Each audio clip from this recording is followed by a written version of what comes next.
So this is going to be a potent one.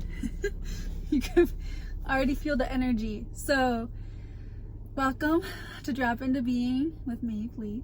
And I'm so proud of you for being here, as always, because this is for the warriors, the people who want to transform and transcend their lives. And that's not everyone, believe it or not. A lot of people actually want to stay comfortable. They want to stay in their lives because they are attached to the things that they want or that they already are.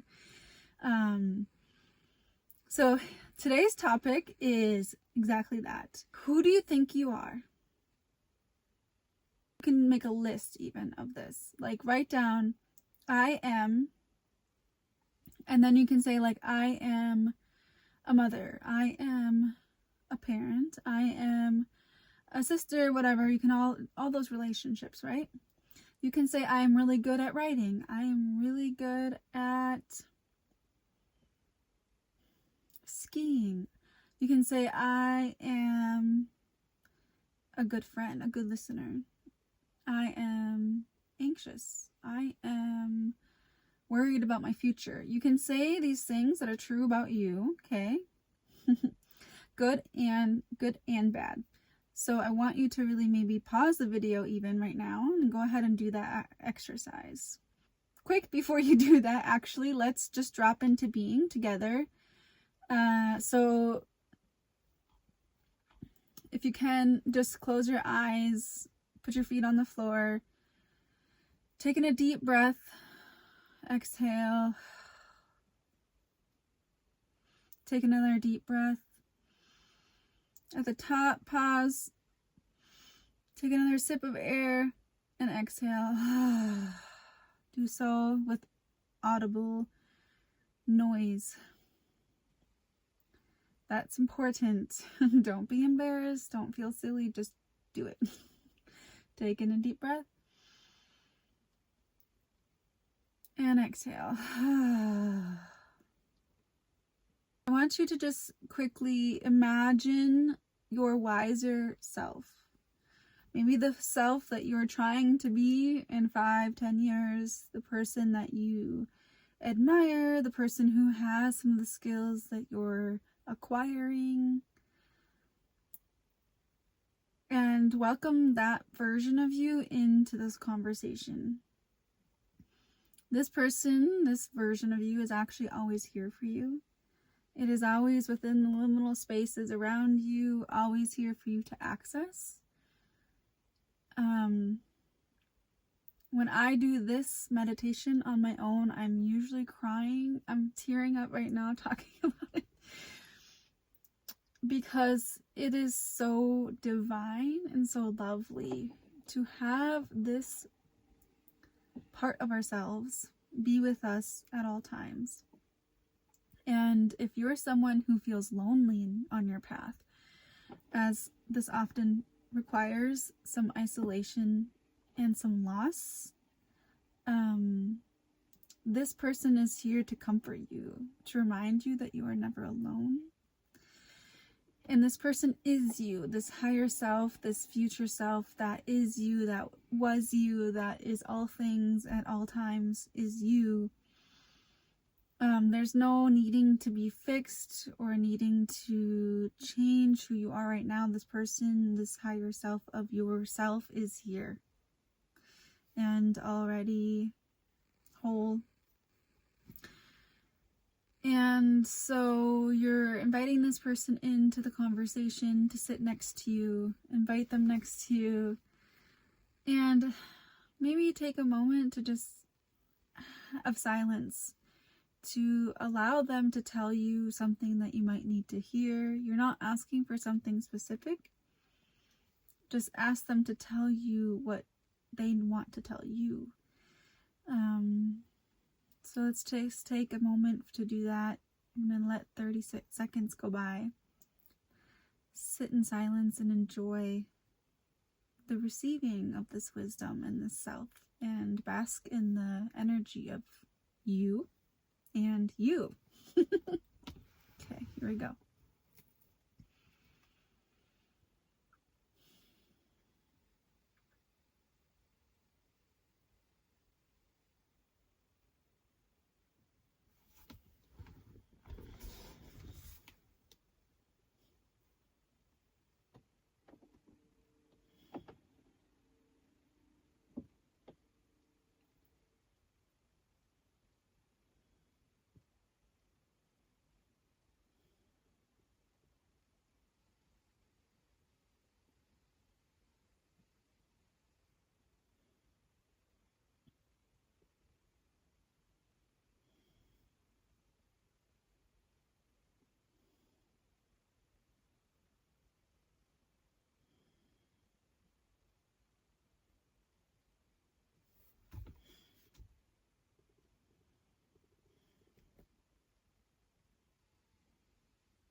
All right. I'm going to pull you back. If you need to pause the video, go ahead and do that. I encourage you to take as much time as you need here. That was actually a minute. I could have sat there longer. Does it feel so nice to you? Feel so divine and true and wholesome? That space is within you all, at all times. So cultivate it, nurture it, tend to it into your inner garden.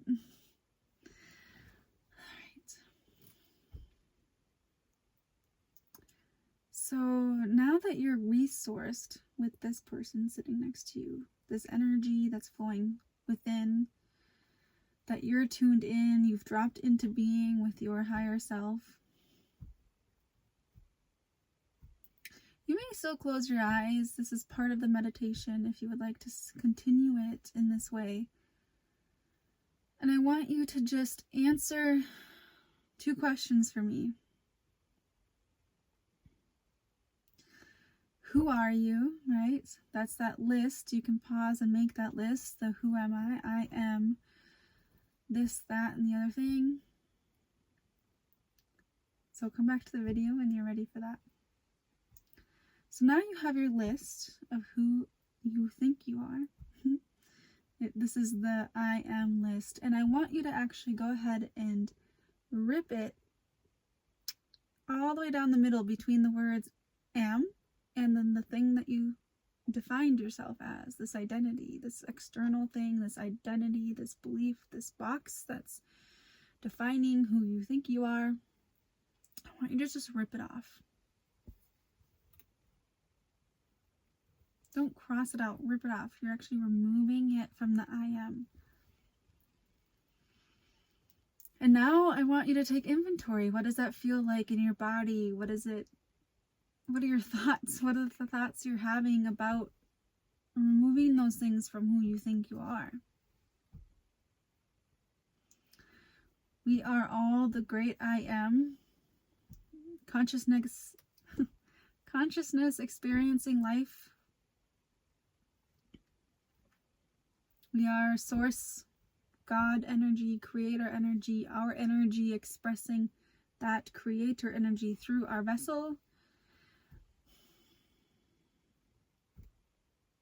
What a glorious ability that we and gift we have of being here for this purpose.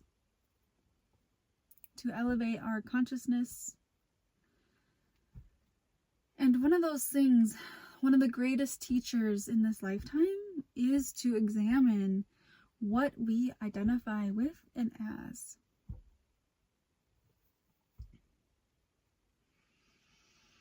If you need more time to process the feelings that came up or to write them down about what came up when you removed those identities from who you think you are, go ahead and pause the video.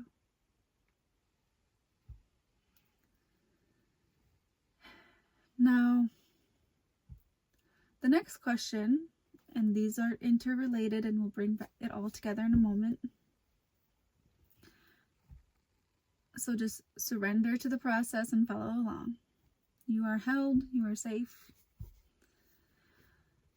I want you to consider the suffering that you're going through.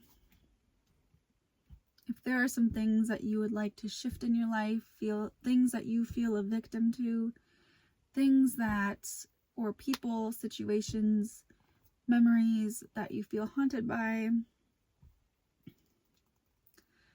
Maybe there's something that you just can't quite overcome, that you feel like you should have been able to overcome by now with all of this work that you're doing, right? I want you to think of that suffering.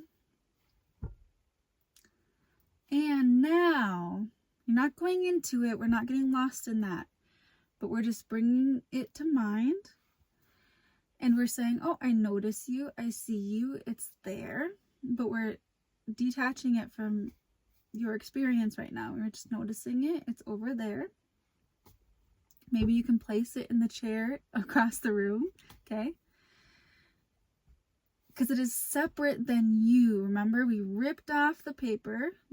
We ripped off all those things on your list, and you are the I am, the experiencing, the You are the consciousness experiencing life itself, and you are not those things. You're not defined by those things. And so they are separate than you, and you have space between you and them, those experiences.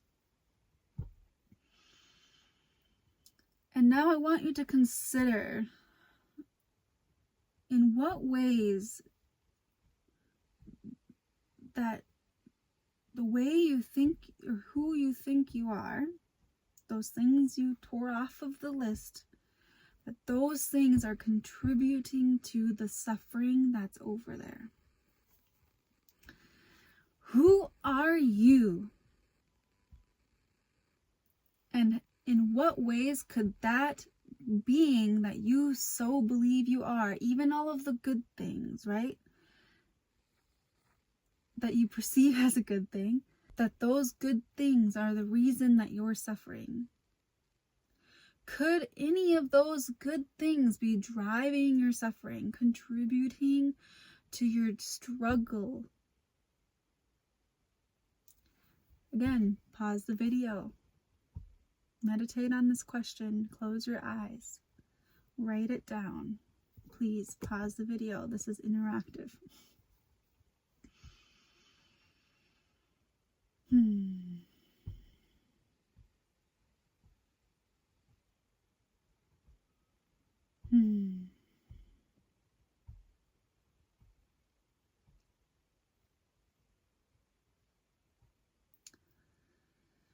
And now that you're coming back, when you're ready, I'm going to give an example of this because I think the examples are helpful, right?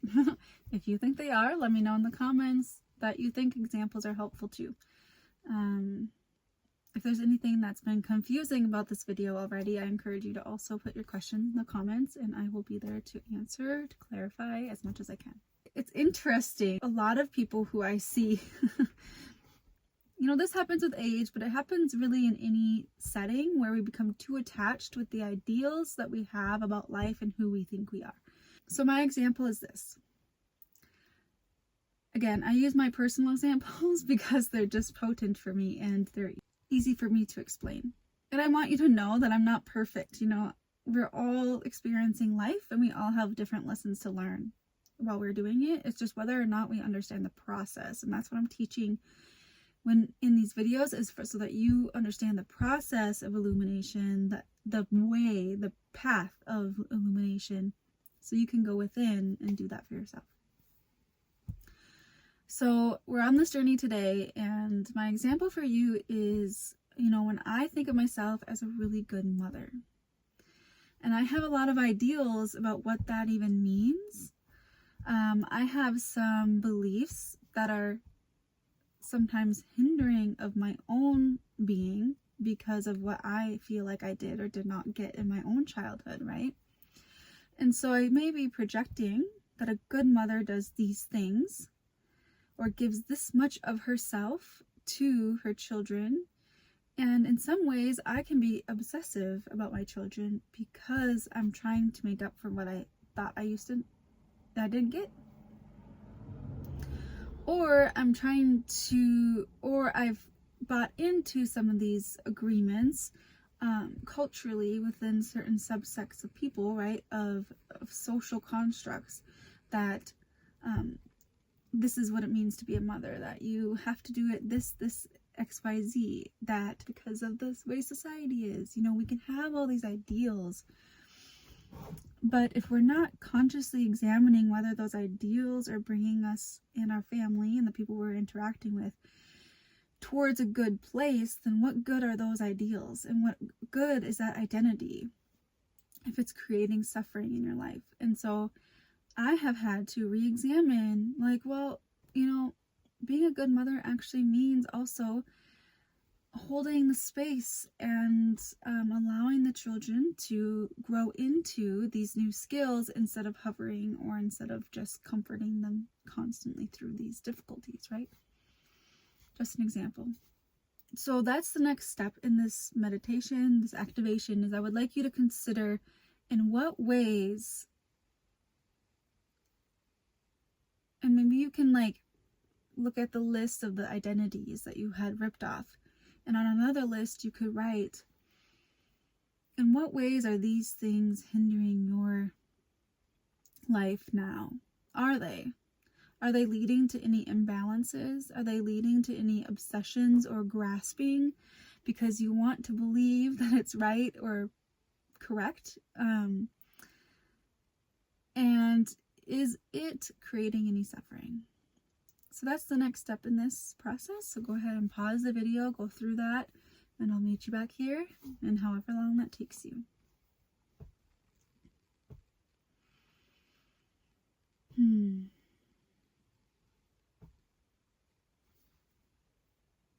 So this video is going to take it could take 30 to 45 minutes for you to really go through, because I'm going to ask you to pause the video during different sections so that you can process, write things down, and really fulfill this activation on your own.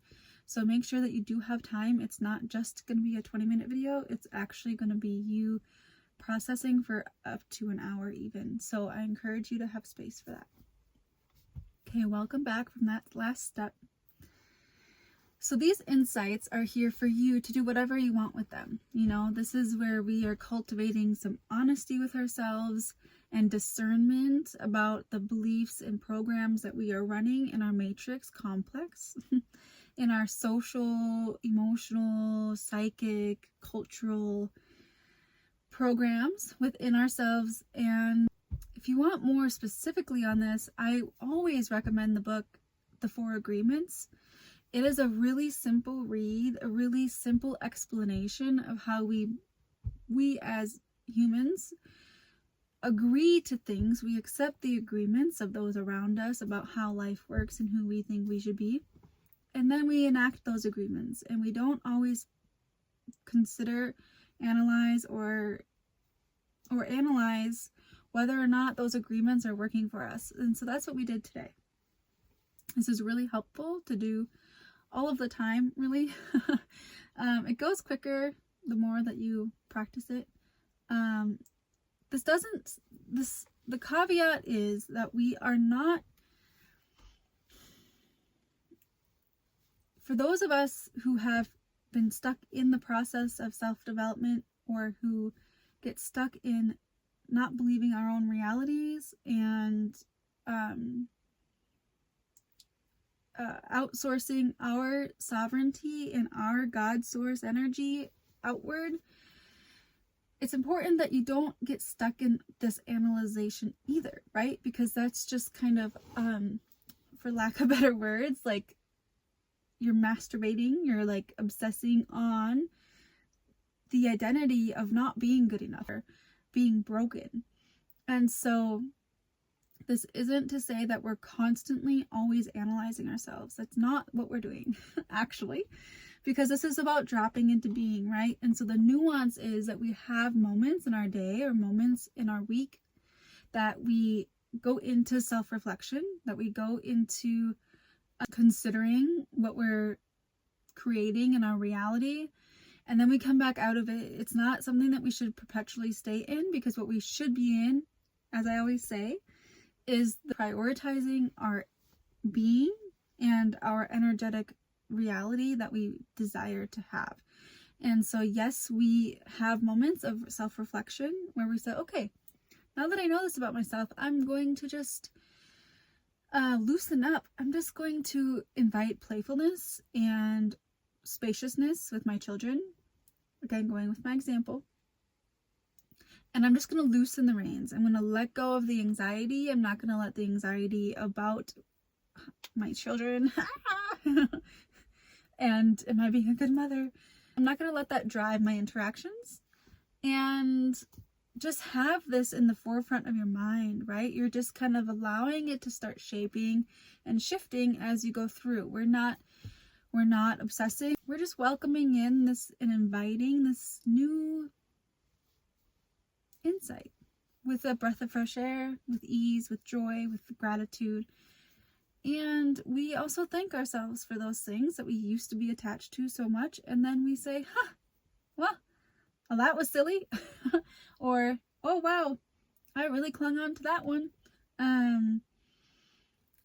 we can be at awe at what our mind can do. Like, wow, I really took that kind of far. You know, there's these things that we can do to just kind of lighten the situation, because that heaviness is really not helpful. And is just another program that we run of guilt and shame. And that's part of the trauma responses, right? That we are learning to detach from. Those are the matrix constructs that keep us stuck in it. So I hope this was helpful. Please let me know in the comments how it was helpful. If there's any directions that you're kind of wondering about, if we can bring it in a new direction, I'd love to do that. Let me know how I can expand on this for you, and I will see you tomorrow.